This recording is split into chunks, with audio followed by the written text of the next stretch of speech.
लोग कहते हैं राम जी 1 महीने मिले, 1 महीने रुके जनकपुर।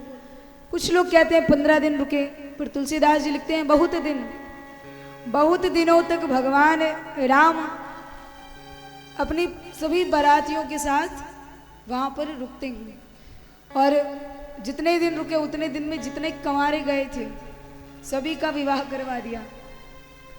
और यहाँ पर भगवान राम का माता जानकी के साथ, लक्ष्मण जी का माता उर्मिला के साथ, भरत जी का माता मांडवी के साथ और शत्रुघ्न जी का माता श्रुतकीर्ति के साथ विवाह होता है। चारों माताएं राम, भरत, लक्ष्मण, शत्रुघ्न के साथ विवाह करके पानी ग्रहण करके सभी हर्षित हैं, प्रसन्न हैं। अब यहाँ पर जब भी जनक जी से दशरथ जी कहें कि जनक जी आज्ञा चाहते हैं, जनक जी अनुराग करें, विनय करें, सहित अनुराग के सहित दशरथ जी के सामने जनक जी हाथ जोड़कर खड़े हों और कहें कुछ दिन और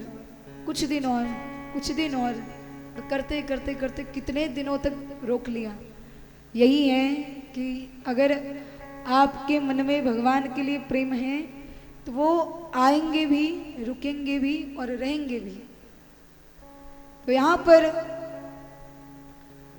जनक जी बड़े दिनों तक रोक कर रखते हैं, पर एक ना एक दिन तो जाना ही है। कहा जाता है कि यहाँ पर जनक जी बड़ा दहेज भी देते हैं। देखिए, दहेज लेना बुरी बात नहीं है, लेकिन लड़के का बाप अपने मुंह से मांगे वो बुरी चीज है। बेटी का बाप है, कुछ ना कुछ तो देगा ही, खाली हाथ तो भेज नहीं देगा, पर आप मांगे ये सही नहीं है। जनक जी भी बड़ा दाज देते हैं, 1 लाख घोड़े, रथ, 10,000 हाथी, और ऐसे ऐसे हाथी कि इंद्र भी लालायित हो जाता कि मेरे पास भी ऐसे हाथी नहीं है। हीरे जवाहरात, मोती, स्वर्ण, आभूषण, वस्त्र, इतना दाज देते हैं। सभी विप्रों की विदाई करते हैं। और अब एक दिन विश्वामित्र जी कहते हैं कि जनक जी अब न रोकिएगा, अब जाने दीजिए, क्योंकि अब बड़े दिन हो गए। क्योंकि अब जितना विवाह हुआ है अयोध्या में भी सब इनका दर्शन करने के लिए इनकी प्रतीक्षा कर रहे हैं। तो यही रहेंगे तो वहां कौन दर्शन करेगा? तो अब आज्ञा दीजिए। और महाराज जनक जी जो विवेकी पुरुष कहे जाते हैं, माता जानकी की विदाई में वो भी फूट फूट कर रोए। माता जानकी ने एक तोता और मैना पाल रखे थे। लिखते हैं कि वो तोता और मैना वो दोनों उसी पिंजड़े में फड़फड़ा रहे हैं कि हाँ जानकी, तू कहाँ जा रही है हमें छोड़ के? जो घोड़े थे जनक जी के यहाँ पर, उनको जहाँ अस्तबल में रोका गया था, सारे घोड़े हिनहिना कर मानो जानकी जी को रोक रहे कि जानकी अगर तू चली गई तो मेरा कौन होगा यहाँ पर? सारी गौ माताएं रोती हैं, चिल्लाती हैं कि हाँ जानकी, हमें छोड़कर मत जाइए। सारे पेड़, पक्षी, जीव जंतु, आप सोच कर देखिए, जब जीव जंतुओं का, पेड़ वृक्षों का, इनका ये हाल था माता जानकी की विदाई में, तो जिन्होंने उन्हें पाला पोसा, जो उनके हृदय का टुकड़ा थी, जो वहाँ के लोग थे जिनके साथ वो हंसती बोलती खेलती थी, जो जनक जी की जितनी भी प्रजा थी, जनकपुर की जितनी भी जानकी जी की सखियां थी, सब रोती हैं, सब विलकती हैं। जनक जी, जब माता सीता जी का जन्म होता है जनक जी के यहाँ पर,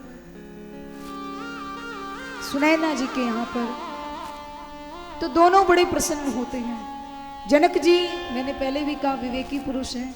जनक जी समझ गए कि ये लड़की भक्ति का रूप है और अब अगर मेरे पास भक्ति आ गई है तो एक ना एक दिन इसी भक्ति के कारण भगवान को खुद मेरे यहाँ तक आना पड़ेगा।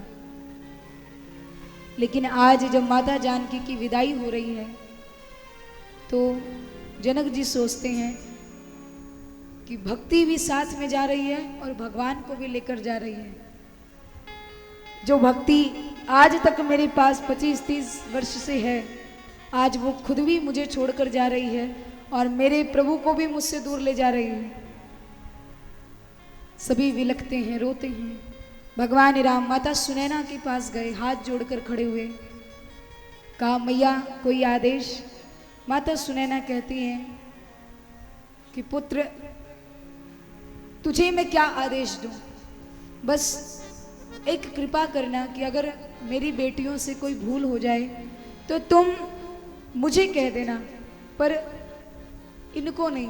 बाकी इन्हें आप भले अपने चरणों की धूल बनाकर रखना, पर अपने से अलग कभी भी नहीं, अपने से विलग कभी मत करिएगा, अपने से दूर कभी मत करिएगा। और भगवान राम हाथ जोड़कर सुनैना जी से कि माता चिंता मत करिए, ये है राम की मर्यादा।